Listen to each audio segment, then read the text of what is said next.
Rain hammered Liam's car as he navigated twisting country lanes, lightning revealing skeletal trees and a brooding sky. The wipers struggled to keep up, smearing water across the glass as thunder rolled in the distance.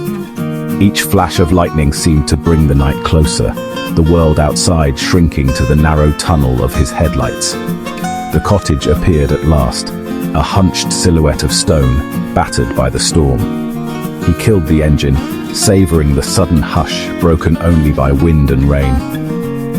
For a moment, he sat in the car, gathering his courage, feeling the weight of the journey and the promise of solitude ahead. This was his inheritance, his escape from the world. Fumbling with the iron key, he forced open the heavy oak door, stepping into darkness thick with the scent of damp stone and wood smoke. The air inside was cool and still, untouched by the chaos outside. Inside, a single candle flickered on a table, casting long, restless shadows. Its glow barely reached the corners, but it was enough to make the place feel less empty, less forgotten. The cottage was sparse, a worn armchair, a cold fireplace, a narrow staircase, and dust everywhere. It felt both abandoned and waiting, as if holding its breath for his arrival. Liam climbed the creaking stairs, candle in hand, to a simple bedroom dominated by an old bed. Rain tapped the window as he lay down, exhaustion overtaking him. The mattress sagged beneath him, but it was a comfort after the long drive. He didn't unpack. He just wanted sleep, to let the storm's rhythm drown out the world. The silence he'd sought was here, deep and absolute, wrapping around him like a heavy blanket as the storm raged on outside. Morning brought a washed-clean world and a trip to the village for supplies. The air was crisp, the mist clinging to the hedgerows, and every step on the cobblestones echoed in the quiet. Liam felt a strange sense of anticipation, as if the day itself was holding its breath. The shopkeeper, eyes kind but wary, recognized him instantly. Her hands moved with practiced care, as if she'd done this 1,000 times, but her gaze lingered on him a moment too long. "It's a lonely place, that cottage," she murmured, handing him his change. "Be mindful of the old stories." Her voice was low, almost conspiratorial, as if the walls themselves might be listening. Outside, an old man whittled on a bench. "They say the house talks to itself," he rasped, "especially at night, whispers under the bed." His words hung in the chilly air, unsettling in their certainty. Liam dismissed the warnings as folklore, meant to spook outsiders. He told himself the villagers were just superstitious, clinging to old tales to pass the time. He returned to the cottage, sunlight making it seem harmless. The shadows on the path seemed to retreat, and for a moment he almost laughed at his own unease. The villagers' words echoed, but he pushed them aside. He focused on the peace he'd come for, determined not to let their warnings spoil it. He was here for solitude, not ghost stories. The countryside was meant to be an escape, a place to clear his mind. The house waited, silent and still. Dust motes drifted in the shafts of light, and the only sound was the creak of the floorboards beneath his feet. He told himself the rumors were just that, rumors, old fears, passed down and exaggerated with every telling. He unpacked his groceries, determined to ignore the unease. Each item placed on the counter felt like a small act of defiance against the stories. The quiet he craved was all that mattered. He relished the silence, letting it settle around him like a blanket. He closed the door on the world, shutting out the whispers. The latch clicked, and for a moment he felt truly alone. The cottage, for now, felt safe. Its walls seemed to hold back the world, offering a fragile sense of security. But the words lingered in the back of his mind, refusing to be silenced, like a faint echo in the darkness. Night in the countryside was a blackness deeper than any city night. Liam sat by the fire, comforted by the house's creaks and groans. He went to bed, the silence pressing in, his mind replaying the villagers' warnings. As he drifted towards sleep, a faint murmur pulled him back. A whisper, or maybe just the wind. He strained to listen but heard only his own heartbeat. It must have been a dream, he told himself. The clock read 3. 7 a.m. He rolled over, dismissing the sound as imagination. The house was old. It would make noises. He lay awake, listening, but the sound didn't return. Eventually, exhaustion won, and he slept until dawn. The incident faded, a minor disturbance in his first night. He told himself it was nothing. The next day passed in peaceful solitude. Liam explored, read, and felt the cottage becoming his own.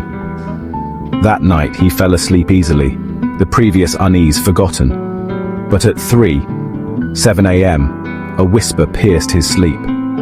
This time it was clear, his name spoken from beneath the bed. "Liam!" The voice was cold, ancient, and filled with malice.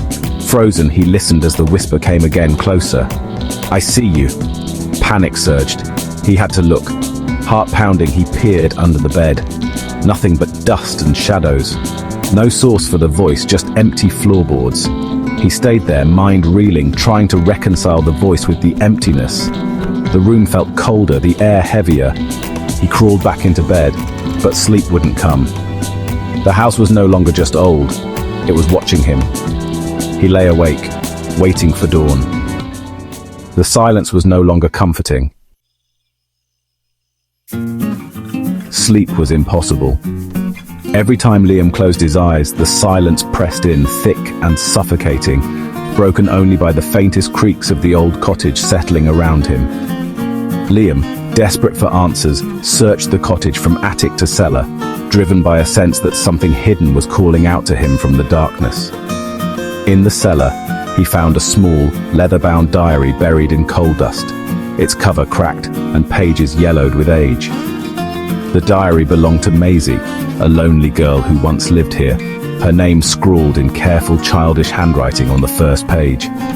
Early entries were innocent, filled with stories of imaginary friends and dreams, but soon turned fearful. She wrote of the whispers and the thing that hides. The final entry chilled him. "They make me sleep under the bed now. I hear them moving when the lights go out. But it's not them I fear. It's the others. The ones that come when everyone else is asleep. The dark spirits that live in the space beneath. They wait in the shadows, just out of sight, watching. They whisper to me all night, their voices cold and hungry, promising things I don't want to hear. They say they are hungry. They say they want something only I can give. They say they are waiting for someone to listen, someone to answer." The entry ended abruptly, the writing frantic. Liam's blood ran cold as he realized Maisie's terror had never left these walls. The whispers weren't new. They were part of the house's history, woven into every creak and shadow. He realized he was just the latest to hear them, another name in a long, unbroken chain. The cottage was not a sanctuary but a trap, its walls holding secrets and sorrow. He clutched the diary, fear rooting him to the spot, heart pounding as the darkness seemed to close in. The house felt smaller, the shadows deeper, as if the walls themselves were watching. He knew he couldn't stay another night, but something held him there, a force as old as the house itself. The whispers had found him, and now, he feared, they would never let him go. The diary slipped from Liam's hands as dread overwhelmed him. Maisie's fate haunted him. She'd been forced to sleep under the same bed. The whispers were never meant for him.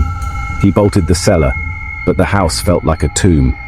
He should leave, but fear and curiosity kept him captive. As night fell, he resolved to face whatever haunted the room. He sat on the bed in darkness, waiting. At 7 a.m., a new sound began, a dry scratching from inside the mattress. The scratching grew frantic, like fingernails dragging beneath him. He leapt away as a pale, slender hand with long, yellowed nails pushed up from the mattress, reaching into the air before vanishing. The silence returned, heavier than before. Liam backed away, terror-stricken. The house was alive with hunger.